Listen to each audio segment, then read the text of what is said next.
Welcome to Ask the Hiring Manager. I'm Leslie Hunter, president of Resume Makeover. I've been helping job seekers for nearly a decade to acquire their dream jobs and achieve the income they desire, from entry-level applicants to C-suite executives and everyone in between. From your resume to your cover letter, LinkedIn profile, bio, or website content, I'm here for you. And now I'm going to open the door and interview some of the top hiring managers so that you can have the insight that you need to book the jobs that you want. Welcome to Ask the Hiring Manager.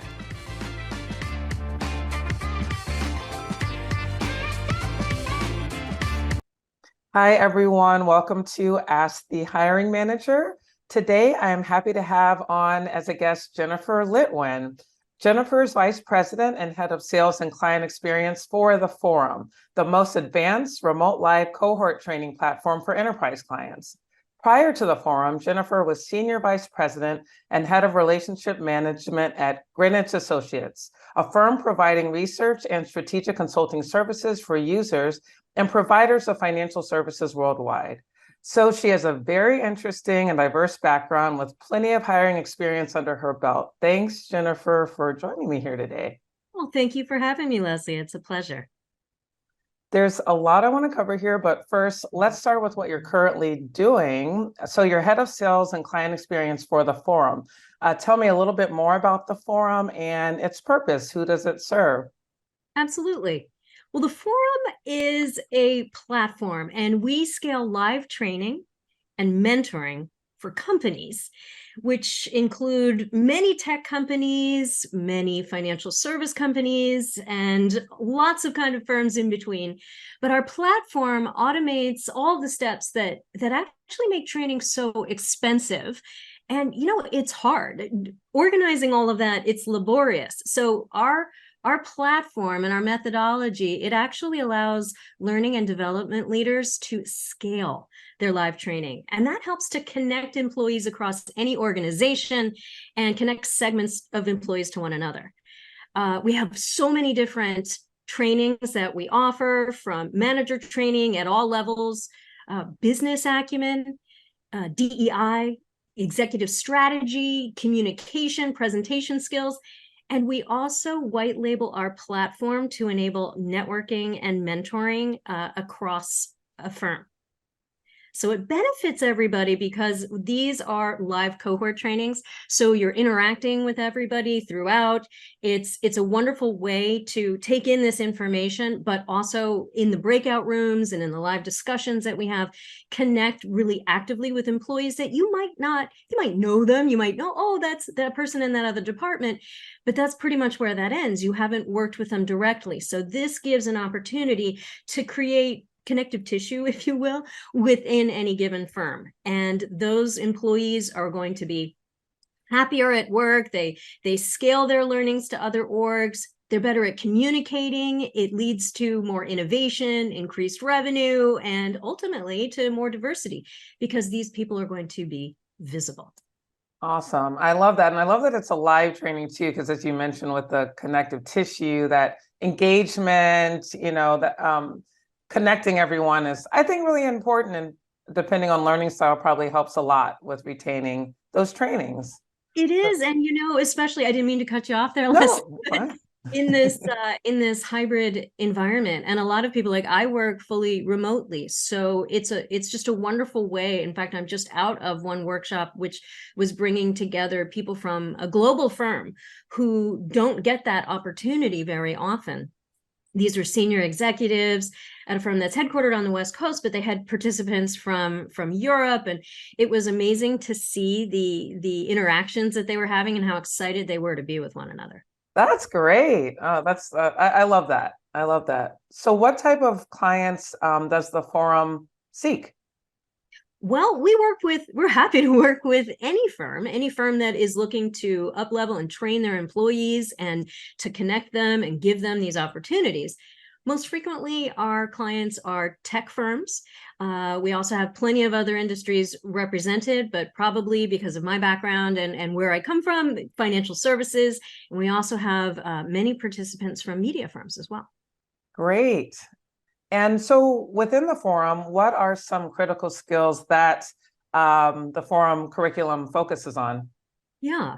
Our content is wide and varied, and that's one of our biggest benefits is that we have so much to offer, and we can cover different segments within any organization.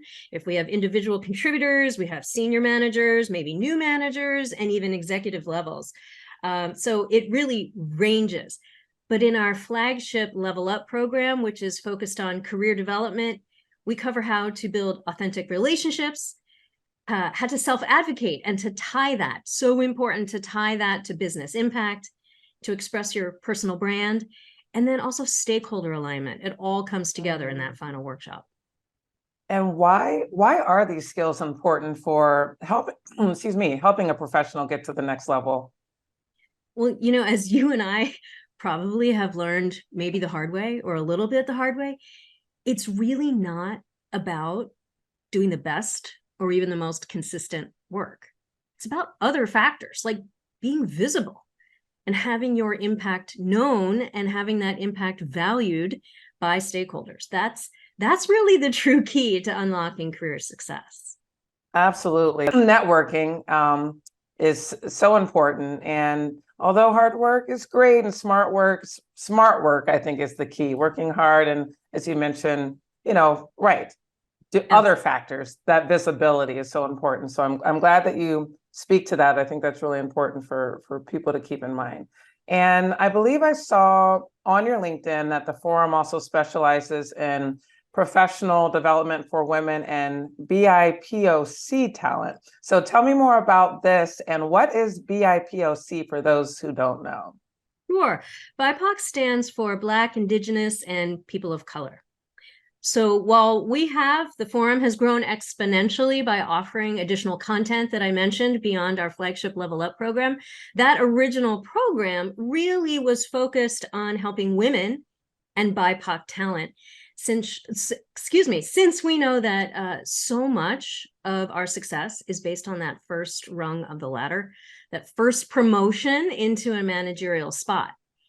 And so many women and underrepresented talent is left behind. They're not promoted at the same rate, most notably at that very first step. And that ends up having a huge impact on diversity, if you think about it, in more senior leadership positions. And it's actually a thing. McKinsey and leanedin.org, they published a story about it in 2021. For every 100 men promoted to manager, only 86 women are promoted. Wow. That it's called the broken rung, if you think about it as a ladder. Yeah. Rung.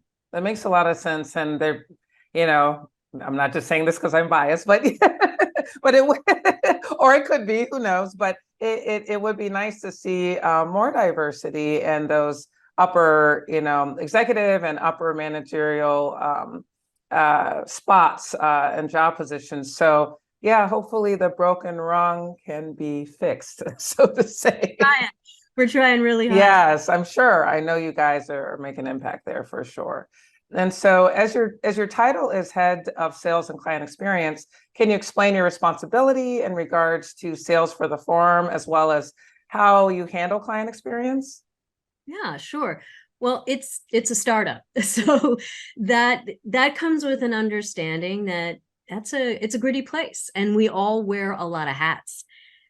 So fortunately, I happen to be multifaceted and with such an unusual background. One thing we didn't mention is I actually come from having been a professional musician. I remain a professional musician. By the way, I'm totally cutting out, but I just want to tell everyone how great of an amazing singer that Jennifer is. I've heard you're fabulous. She also plays piano too. Your voice is just heavenly. So anyway, continue. Thank you so much. I went from that to I ended up being a very seasoned financial services executive with experience from back office to front office to relationship management. And so this gives me an opportunity to really use my varied talents in a multitude of ways. So as head of sales, obviously I engaged with our clients to build the most thoughtful programs for their employees. And I work on all stages of the sales funnel, from prospecting to closing deals. And as our lead facilitator for Level Up, I engage with our participants directly, teaching the concepts that we're covering. And I share a lot of stories and anecdotes from my career. So that part of my title seemed like the best way to capture that part of what I do. Our founder, Allie Young, she sometimes refers to me as the head of client partnerships or head of client success. I mean, honestly, there is no wrong answer, and it's a startup, so it covers everything. Yeah, I know. I mean, that really, exercises all your various skills. So awesome. I'm assuming that hiring is part of your gig, so to say. So what type of roles have you hired for at the Forum? You are right. I have hired a number of roles for our sales team, including an SDR, a sales development representative. And that role, in a traditional sense, focuses primarily on prospecting. And then account managers who stay really close to our clients and they shepherd a deal to closing once we have that qualified lead, hopefully from the SDR. And then our head of business development who works closely with our training partners to constantly up-level and make available additional content so that we can continue to scale these wonderful programs for all of our clients. Very nice. What are some of the key attributes you look for in, let's say, as you mentioned, a sales development representative versus someone like an account manager or someone who works more closely with the customers? Sure. I think in an SDR, I'm looking for someone who is a hunter, who has skills in developing email sequences, for example, and is great at formulating a hook for potential new clients. And that person also needs to be comfortable doing cold calling, which is not always a comfortable thing, and to be a concise processor and then communicator of important information. So, for example, they need to zero in on the potential for a deal and then assess if this is something that's worth continuing to invest in. It takes a lot of time to develop something from just an idea and a lead into a closed deal.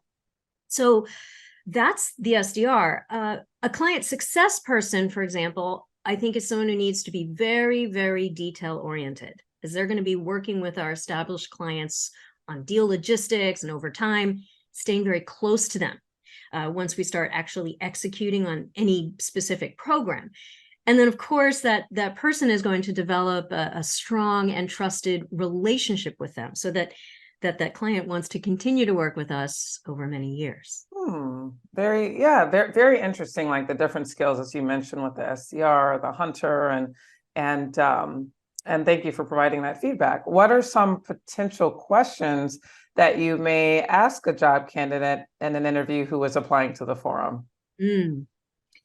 Well, I usually, I start just by making them comfortable, and I'm trying to assess how they're going to be in any call with a client. But, specifically, I want to know why they applied. What about the Forum and our mission speaks to them? And this also helps me to know if they did their homework.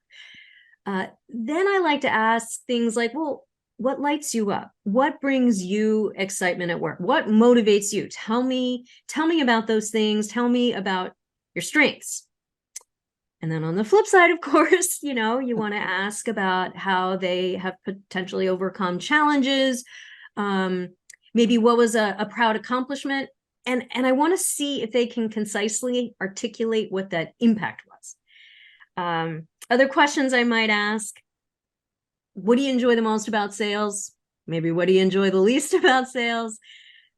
I also want to know, have you ever turned away a prospect? And I think that's important, going back to my comment earlier about, it takes a lot of time and energy. And there are prospects that are not going to turn into the right kind of client. So have you ever done that? Maybe a little bit about their experience in the sales process. How might they prepare for a discovery call? But I just enjoy engaging organically to see if I can envision myself working with them, working closely with that person, because I'm not gonna lie, it's a stressful environment. We are going all the time. So that's an important thing: their energy level, their motivation level, and are they going to be someone that I'm going to feel that I have a strong and trusted relationship with?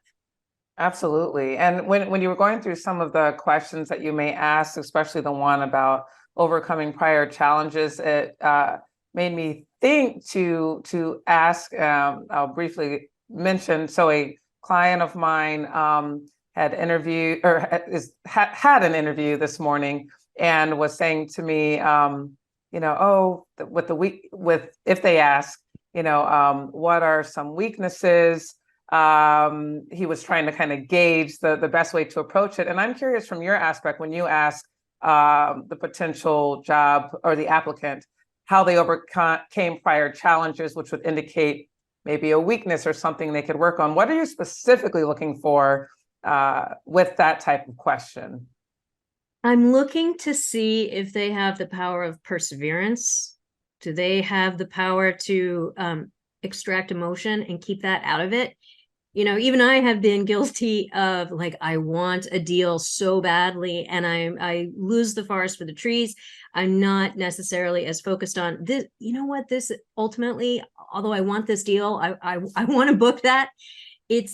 That's not, they're not going to be a partner that is going to continually come back. Or maybe there's something that happens in the negotiation and I'm like, So I want that person to have the strength to be able to walk away. So that's what I'm really looking for. And not to have that drag them down. Like if you lost a great deal, you had a fabulous opportunity, but something happened.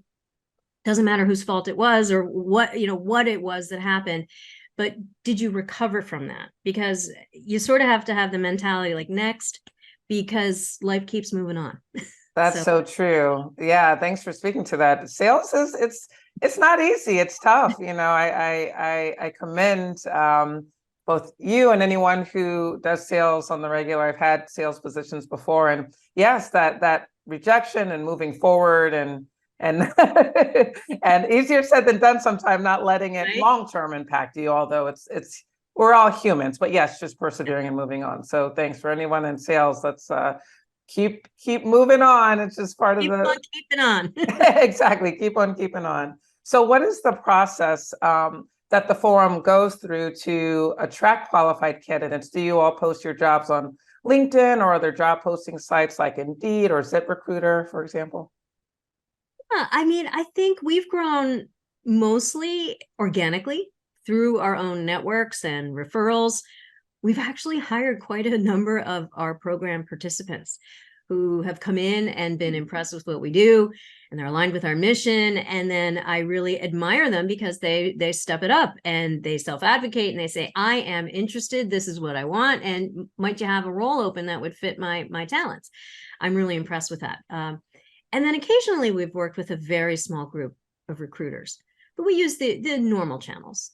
Okay, that's good. But good that you're getting good leads through those. And then how do you sift through resumes? Do you use, now this is speaking to my technical background, but do you use an ATS or an applicant tracking system to sift through resumes, or do you review resumes manually?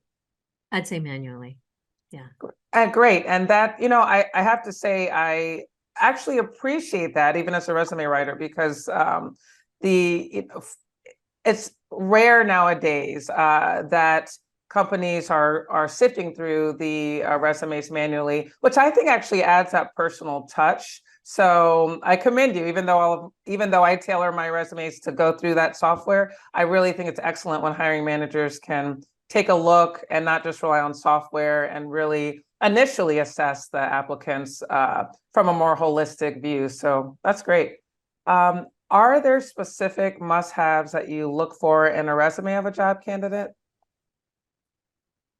Well, obviously we want that person to have a polished document. For me, that the must-haves is, I'm going to just say it needs to be accurate. And I need to see that you've got attention to detail. And if I see typos and poor grammar, I am definitely less interested right from the start. This is something that is representing you. And if you haven't put all of your effort and time into doing a beautiful job with that document, that tells me how you're going to treat your work on a day-to-day basis. So beyond that, that's just the first thing.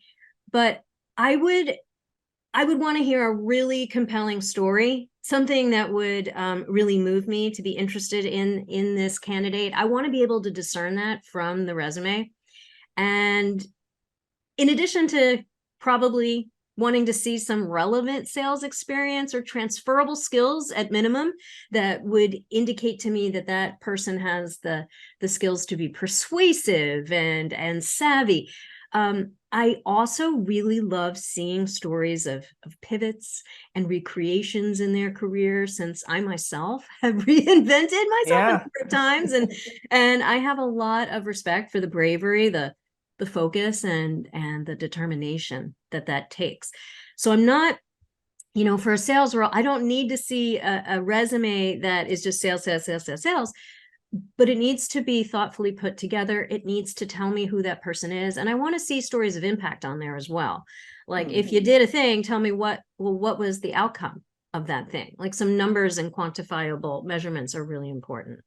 Absolutely. I'm glad you said that, because I think a lot of it's not uncommon that a lot of people, when getting together their resume, they tend to focus on tasks, like everyday responsibilities of the job, versus, as you mentioned, impact. And so quants, stats, numbers are good. If you expanded, let's say, increased sales by whatever it is, 20% over a 3-month period or 6-month period, state that, because that's going to focus on the accomplishments versus the task. So I'm really glad that you said that. Yeah. And just while I have that thought, like, even seeing like how many prospects they're going to in any given week or month. Oh, yeah. That's really helpful for me to be able to judge the potential impact that person might have. That's true. And their capacity. Absolutely. Yes. Absolutely. Those are good tips. So I hope listeners are paying attention that are applying for jobs. Right. And then oppositely, are there things that you would consider red flags or maybe setbacks on resumes that you would look through for potential hires?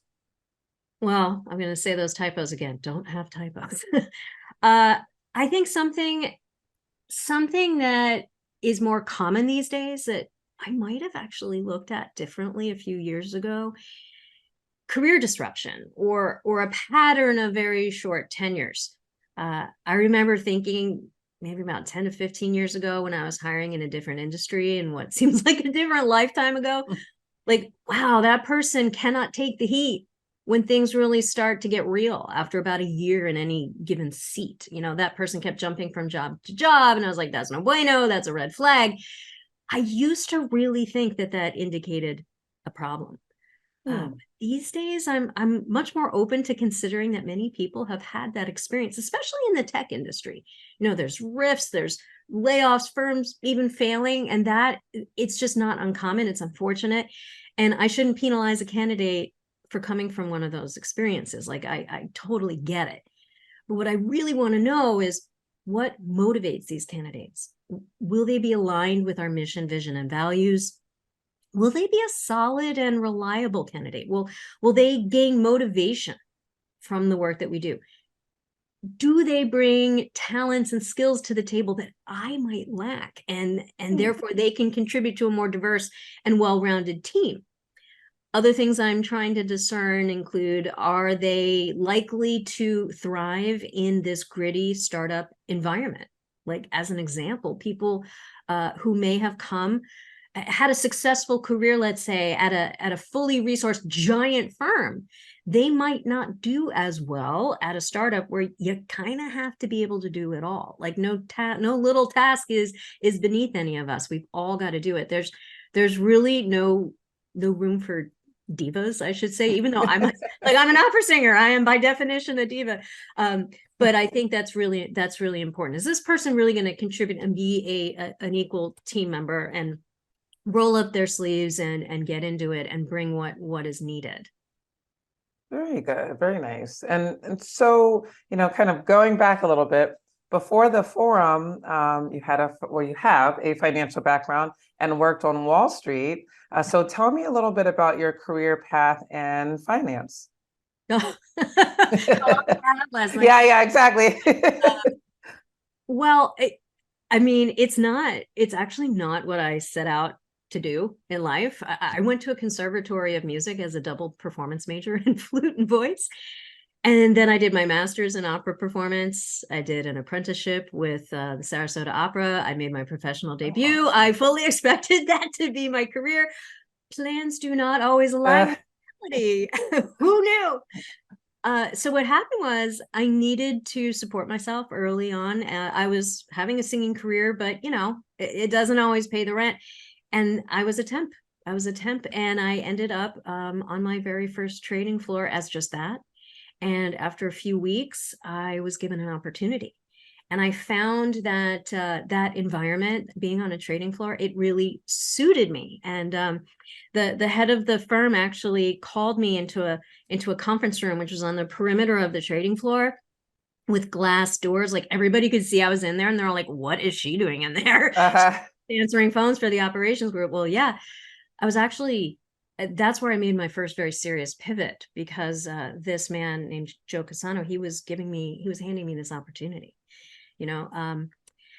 He really thought that opera singers in particular had a lot of transferable skills, and that's why I am partial to talking about that and telling people this story, because those are the skills that really landed me that whole career trajectory. So from that first role in back office, where I was mostly confirming trades and wiring instructions, I actually then moved into a front office role. So that's as a trader. I was a sales trader at UBS Investment Bank, the largest trading floor in the world at the time.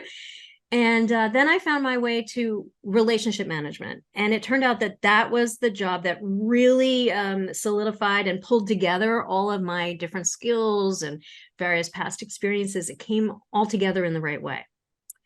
I spent almost 14 years there. Wow. And it was a long tenure, especially in this day and age. That's a long time. That is. Yeah. And I made my way to senior vice president, and I was head of relationship management.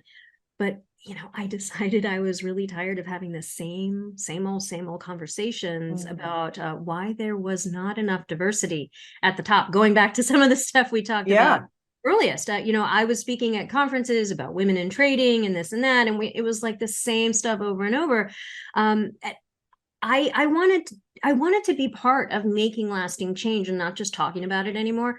So this job at the Forem, it appeared just at the right time for me. And I actually just made a LinkedIn post about this, because it was my networking skills that really enabled my whole career trajectory.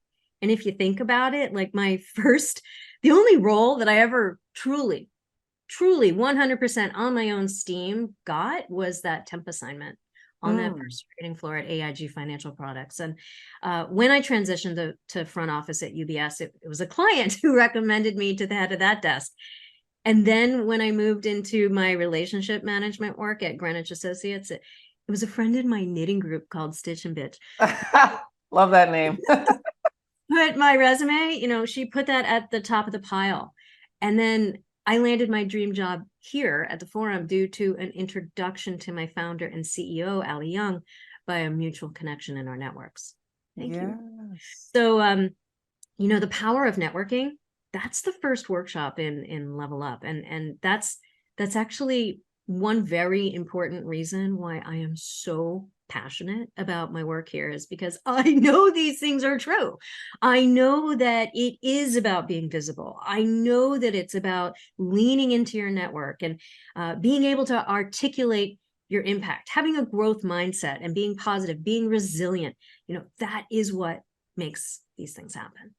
Absolutely. Definitely walk the walk. And like you said, you have that experience. So I'm sure these stories and others would add a lot and sharing with others about the power of networking and how it's so beneficial. Also, you were mentioning too, with your background, about the transferable skills with being a performer. And that made me think of, although a different industry, but how being a performer, there are lots of transferable skills. As you know, I have a music background too. And some of my friends, a lot of my friends tend to have, different multifaceted backgrounds like yourself, and music fitting in there. And so I have a friend who is an attorney, but was also a classically trained pianist and was going to go get his doctorate. And decided to shift to law, and he was kind of convinced by someone who was saying, I know that you may not think that there's that there's a linkage between music and law, but being able to perform under pressure and things, which Totally. exactly is so key. And obviously, as you know, as a musician, as I know, you have to perform well under pressure, and things like sales, being on the trading floor, law, those things require a lot of stress and pressure. So you have to perform well. So I'm glad that you mentioned that as well. Was it tough working your way through the ranks as a female in a male-dominated industry? I'll admit it was actually a pretty exciting ride when I look back at it, and I'm like, wow, I did do that. Wow. Were there some cringy moments and maybe a little bit of Me Too stuff? Yeah. Was it daunting not having role models who were women in the roles to which I aspired? I'd also say yeah. But for the most part, I was always so lucky to have wonderful colleagues from whom I learned a lot. And I got to say, with whom I laughed a lot. Like, those trading floors were a great place to learn experientially. I mean, you are in it. You're surrounded by it. And you learn a lot by listening to people, by watching body language. You pick up on how these folks communicate with one another. And that's honestly how I learned a lot, just by keeping my antenna up, because I sure didn't learn any of this stuff as a voice major. But like, tying back to what you just said, my performance background, I think it gave me presence, it gave me poise, a competitive spirit, sure, the ability to stand up in front of people. My public speaking skills actually helped to propel me as well. And discipline is at the center of all of that. As you know, we have spent in our lives thousands of hours practicing to get things right. And I put a lot of preparation into everything that I do, and care in that same way. But being one of the only women on the trading floor, or typically later in my career, most of my clients were men. I ended up using that to my advantage, because it made me more memorable. And I wasn't intimidated. And in fact, the guys on the floor, they used to call me Mighty Mite. That's funny to say. They used to call me Mighty Mite because of my grit, and also I'm 5 feet tall, so my petite stature as well. No, there are those who might say, but I was always really proud, and still am proud of that nickname. Yes, and you should be, and you're at no, I'm channeling my husband, but I was gonna say you're a tough broad. So oh, Vince. Wait, we should just share a fun fact that in my life as a financial services professional, I covered the great Vince Fiorillo when he was at W and at Double Line, and he's a wonderful man. Yes, and he speaks highly of you, and I give him credit for connecting. Right. He's a networking pro. Absolutely. Again, the power of networking, right? Exactly. There we go. And well, in terms of Greenwich, I know, you obviously were there for a very long time. So what kind of company is Greenwich, and what did you do while there? Can you break it down for those of us who are not financial experts like myself? Well, yeah. I mean, Greenwich has since been acquired. It's now known as Coalition Greenwich, but it's a data analytics and a consulting firm in the financial services space. To put it in the easiest terms, we sat in between, let's say, the buy side, which is asset managers and investors, people who are running 401k money and hedge funds, and then the broker dealer community, which we also refer to as the sell side. And it helped to optimize that relationship. And then we would report out and publish reports on trends on the flow of business in the market. And my role was to cover our priority buy-side institutions, so those asset managers, and primarily global heads of trading and portfolio managers in equities and fixed income and foreign exchange. And the goal that I had was to encourage them and their teams to participate in those market research studies, which were a considerable amount of time and data that they shared. And it took a lot of effort for them to do that. So that data was provided back to the buy side in exchange for their time, and they would use that for benchmarking purposes. And then we sold that to the sell side. Very interesting. Okay. And it actually was clear to me, even so you explained that very well. And what type of roles did you hire for a while at Greenwich? Well, I ran the relationship management team. So I had a team of 12 people, and we were the ones who conducted the interviews for so going to those global heads of trading and their teams and the PMs. So we brought in the data, all the raw material for that research that we did across capital markets, corporate banking, and investment management. And what would you say are the main differences and attributes you look for in your hirees at the Forem versus those that you hired at Greenwich? Well, the blocker that would face my team at Greenwich Associates most often was people who just didn't want to do the interview. So there was a ton of rejection in that role, and it was a lot of cold calling. So I would look for people who could really stay focused and persevere, like to a very high level in the face of that strong rejection, which sometimes it took on some really rude forms. I'm sure. Yeah, it was tough. So I looked for people who were very singularly great at that, and then were great at getting more color. So they would ask the question that we needed to capture, but then they were great at getting additional color and information that would support that and give us additional insight into the relationship that particular firm might have with their lineup of broker dealers. So that was really valuable. So it was a very specific skill. And then here I'm looking, yes, for the sales skills, but I'm also looking for broad skills because we are a startup, and I need somebody who's going to be great at managing their details and spreadsheets, great at writing emails. I really feel that writing is such an important art, especially business emails. Great at I agree. Yeah. Great at synthesizing the information. Like when you have a meeting, I don't want to read a book about it. I love color, I love stories, and I do that in my own notes because mostly I want to remember that interaction for the next time. And sometimes those little details are what, oh yeah, that's right. It helps me to connect with the clients. But somebody who has an understanding and a kind of a spidey sense, if you will, about like what is that, and it can zero in on that. But I have to say that I was also really proud at Greenwich because I built that full team. It was really diverse, and I had some people who were much older, some people who were right out of college, so they were very junior. It was their first job. Wow. And then some who were close, probably coming up on retirement, and they'd been in that role for a very, very, very long time. And we had used them as independent contractors prior, and we pulled them in part to help train up these younger folks. But we all worked together so well as a unit. We were so tight, and everyone brought their best skills to bear. The younger, newer team members were great at the technology, and the older ones were so fabulous at keeping them grounded and in the face of that sometimes really rude rejection, keeping everybody on the level. So to this day, we are all still in touch, and we remain very close. And that was actually the hardest part of leaving that role. It was such a special group of people. I miss them. I'm sure. And I love that you helped, build that team and added so much to that team. And as you mentioned, the intergenerational aspects are kind of cool.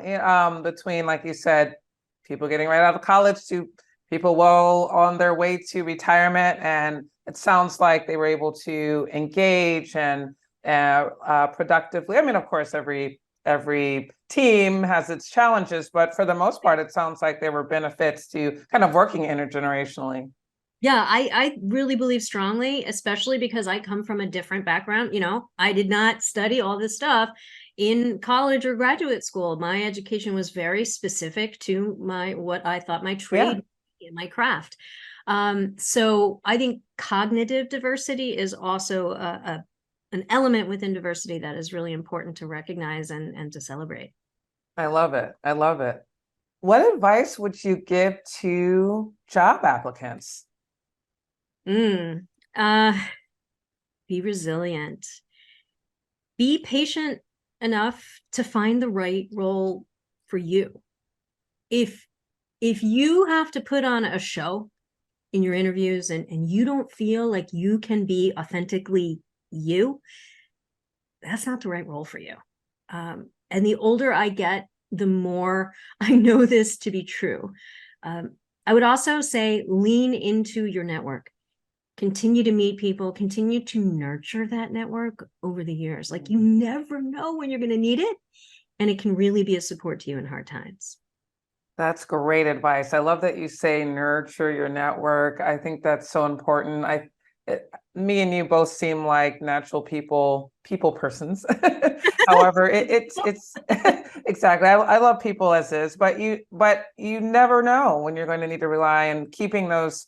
I would add to what you to support what you said and agree with that, and just keeping your networks warm, not even just for the purpose of obtaining something, but you never know. It's smart to do, and it's just, I love connectivity in general, so I just love connecting with others. But you also never know when there's that next opportunity, or where you can collaborate, or help someone else, which is also I find super rewarding. So great advice. Great advice. That drives me a lot. The helping people, and I love to go back to my network, and when I know there's an opportunity, connecting people to explore that. It's really satisfying. It is. It's fun. We're on the same page there.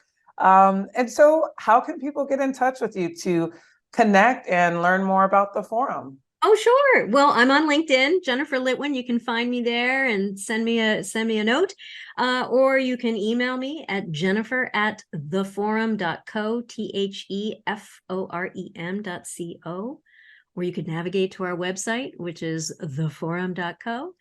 You could even hit the schedule a demo or get in touch buttons on the website. That all comes directly to me.